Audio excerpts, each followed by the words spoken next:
తెలంగాణ శాసనసభ సమావేశం ముగిసింది. స్పీకర్ గా గడ్డం ప్రసాద్ ఎన్నికయ్యారు. అనంతరం సీఎం రేవంత్ రెడ్డి విపక్ష నేత కేటీఆర్ స్పీకర్ కు అభినందనలు తెలిపారు. తెలంగాణ అసెంబ్లీ రేపటికి వాయిదా వేశారు. ఇక మరికొద్ది కాసేపట్లో కేబినెట్ భేటీ కానుంది. గవర్నర్ ప్రసంగంపై మంత్రివర్గం చర్చించనుంది.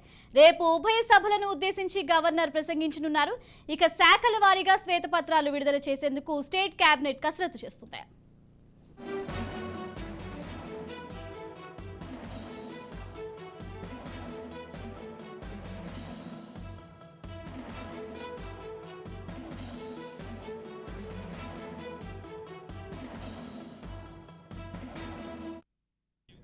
ఇక తెలంగాణ శాసనసభ సమావేశం ముగిసింది. స్పీకర్ గా గడ్డం ప్రసాద్ ఎన్నికయ్యారు. అనంతరం సీఎం రేవంత్ రెడ్డి విపక్ష నేత కేటీఆర్ స్పీకర్ కు అభినందనలు తెలిపారు. తెలంగాణ అసెంబ్లీ రేపటికి వాయిదా వేశారు.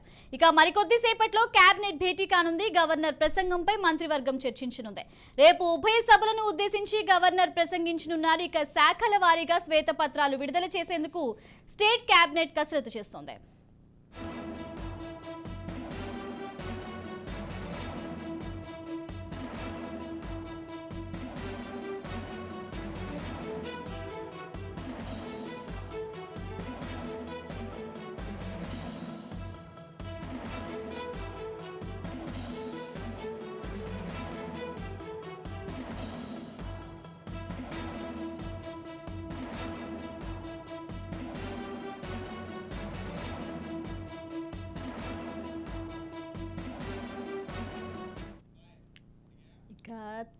ఇక తెలంగాణ శాసనసభ సమావేశం ముగిసింది. స్పీకర్ గా గడ్డం ప్రసాద్ ఎన్నికయ్యారు. అనంతరం సీఎం రేవంత్ రెడ్డి విపక్ష నేత కేటీఆర్ స్పీకర్ కు అభినందనలు తెలిపారు.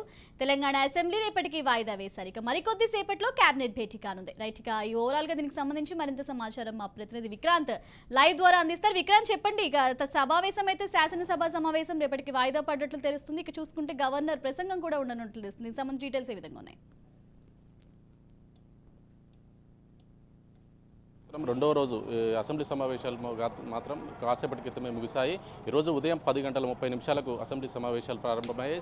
ప్రారంభమైన మొదట్లోనే కొంతమంది మొదటి రోజు ఎవరైతే ప్రమాణ స్వీకారం చేయలేదో కాంగ్రెస్ పార్టీకి సంబంధించిన ఇద్దరు మంత్రులు కోమటిరెడ్డి వెంకరెడ్డి, అదేవిధంగా ఉత్తమ్ కుమార్ రెడ్డి, వీరిద్దరు కూడా ప్రమాణ స్వీకారాలు చేశారు. ఆ తర్వాత మాత్రం బీఆర్ఎస్ పార్టీకి సంబంధించిన మాజీ మంత్రి కేటీఆర్తో సహా కొంతమంది ఎమ్మెల్యేలు కూడా ప్రమాణ స్వీకారం చేశారు. ఆ తర్వాత ప్రోటెం స్పీకర్గా ఉన్నటువంటి అక్బరుద్దీన్ ఓవైసీ స్పీకర్గా ఎన్నికైనటువంటి గడ్డం ప్రసాద్ కుమార్ని తన చైర్లో కూర్చోబెట్టి ఇటు ముఖ్యమంత్రి రేవంత్ రెడ్డితో పాటు మంత్రులు, అదేవిధంగా విపక్ష పార్టీలకు సంబంధించిన సభ్యులంతా కూడా తనని తోడుకొని వెళ్ళి ఇటు స్పీకర్ చైర్లో మాత్రం కూర్చోబెట్టడం జరిగింది. ఆ తర్వాత స్పీకర్పై చర్చ జరిగింది. స్పీకర్పై చర్చ జరిగిన సందర్భంలో మాత్రం సభా నాయకుడు ముఖ్యమంత్రి రేవంత్ రెడ్డిగా మాత్రం మొదటగా మాట్లాడాడు. ఆ తర్వాత ఇటు పలువురు మంత్రులతో పాటు విపక్ష పార్టీలకు సంబంధించిన కేటీఆర్తో పాటు మిగతా ఎమ్మెల్యేలంతా కూడా ఇటు స్పీకర్ గడ్డం ప్రసాద్ కుమార్ గురించి మాత్రం మాట్లాడడం జరిగింది. ఆ తర్వాత ఇటు ఎంఐఎం పార్టీకి సంబంధించి కూడా ఎంఐఎం పార్టీకి చెందిన ఎమ్మెల్యే అక్బరుద్దీన్ ఓవైసీ ప్రోటెం స్పీకర్గా ఉన్న నేపథ్యంలో బీజేపీకి సంబంధించిన ఎమ్మెల్యేలు 8 మంది ఎమ్మెల్యేలు బీజేపీ పార్టీకి సంబంధించి ఎమ్మెల్యేలు గెలిచిన నేపథ్యంలో వారు కూడా ఈ ఎంఐఎం పార్టీకి సంబంధించిన ఎమ్మెల్యే ప్రోటెం స్పీకర్గా ఉన్న నేపథ్యంలో తాము ప్రమాణ స్వీకారం చేయము అనేసి మొదటి రోజు ప్రమాణ స్వీకారం చేయలేదు. ఈ నేపథ్యంలోనే ఈరోజు స్పీకర్గా ఎన్నికైనటువంటి గడ్డం ప్రసాద్ నేతృత్వంలో కూడా ఇటు అసెంబ్లీలో బీజేపీకి సంబంధించిన 8 మంది ఎమ్మెల్యేలు కూడా ప్రమాణ స్వీకారం చేశారు. ఆ తర్వాత రేపు ఉదయం 11:30 వాయిదా వేస్తూ కూడా అసెంబ్లీ మాత్రం వాయిదా పడడం జరిగింది. ఆ తర్వాత ప్రస్తుతానికి మాత్రం ఇటు అసెంబ్లీ హాల్లోనే క్యాబినెట్ మీటింగ్ కూడా జరుగుతోంది. ఇప్పటికే ముఖ్యమంత్రి రేవంత్ రెడ్డి అధ్యక్షతన కూడా క్యాబినెట్ మీటింగ్ ప్రారంభమైంది. ఈ క్యాబినెట్ మీటింగ్కు రేవంత్ రెడ్డితో సహా 11 మంది మంత్రులు కూడా హాజరయ్యారు. రేపు ఉదయం 11:30 కూడా గవర్నర్ ప్రసంగం ఉండబోతుంది. మొదటిసారి 3వ శాసనసభ జరుగుతున్న నేపథ్యంలో కూడా కొత్తగా ఏర్పడిన శాసనసభను ఉద్దేశించి కూడా రేపు గవర్నర్ తమిళసై కూడా ప్రసంగించనున్నారు.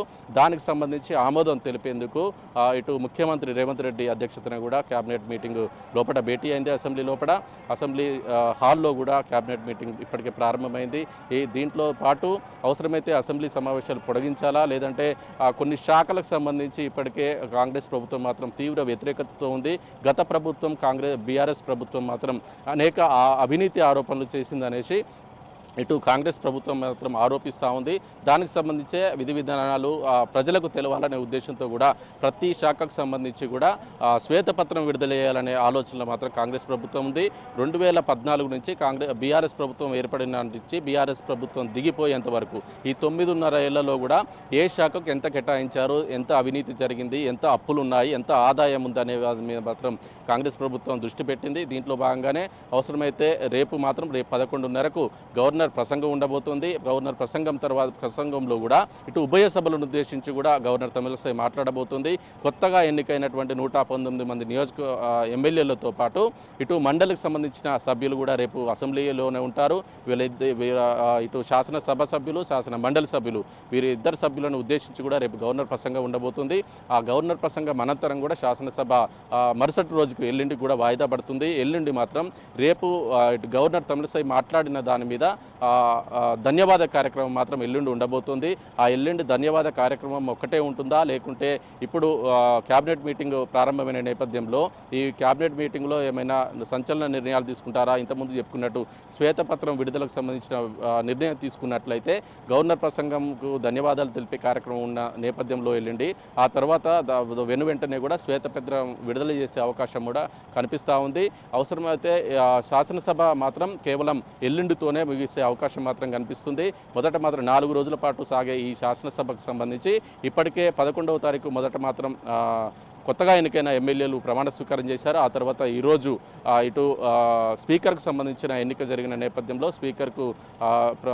స్పీకర్ని కూర్చోబెట్టిన సందర్భంలో కూడా స్పీకర్ను ఉద్దేశించి కూడా మాట్లాడిన సందర్భం ఉంది. ఇక మిగిలిన 2 రోజులు ఉంది. రేపు మాత్రం గవర్నర్ ప్రసంగం ఉండబోతుంది.